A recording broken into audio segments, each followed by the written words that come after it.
Assalamualaikum warahmatullahi wabarakatuh. Saya Aneng Saningsi, NIM 21231115 dari Prodi Pendidikan IPA kelas IPA B.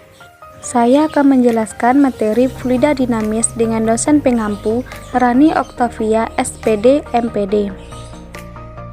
Apa itu yang dimaksud dengan fluida dinamis?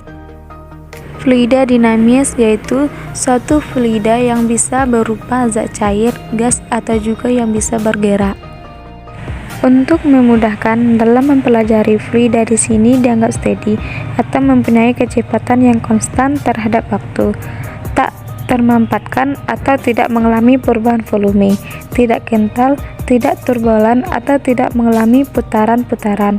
Dalam kehidupan sehari-hari banyak sekali yang bisa berkaitan dengan fluida dinamis. Selanjutnya, apa sajakah jenis-jenis pada fluida dinamis? Yang pertama yaitu aliran lurus atau laminar, yaitu aliran fluida mulus. Lapisan-lapisan yang bersebelahan meluncur satu sama lain dengan mulus. Pada aliran partikel fluida mengikuti lintasan yang mulus dan lintasan ini tidak saling bersilangan.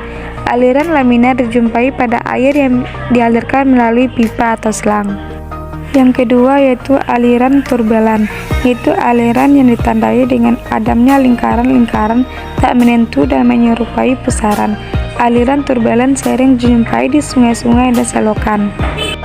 Selanjutnya, besaran-besaran pada fluida dinamis. Yang pertama, debit aliran, yaitu Q sama dengan delta V per delta T sama dengan AV delta T per delta T sama dengan AV. Dengan keterangan Q merupakan debit aliran, A merupakan luas penampang, dan V merupakan laju aliran fluida. Aliran fluida sering dinyatakan dalam debit aliran, yaitu Q sama dengan V per T. Dengan keterangan Q merupakan debit aliran, V merupakan volume, dan T merupakan selang waktu.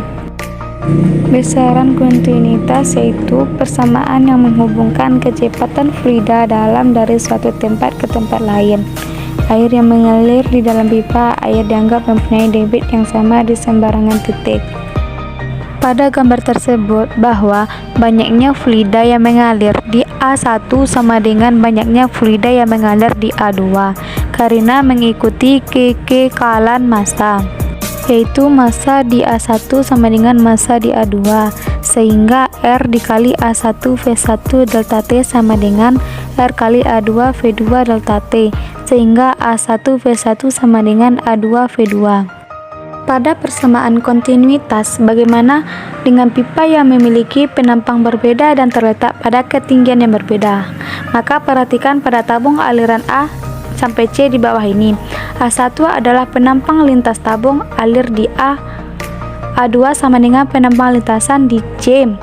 V1 sama dengan kecepatan alir fluida di A, sehingga V2 sama dengan kecepatan aliran fluida di C.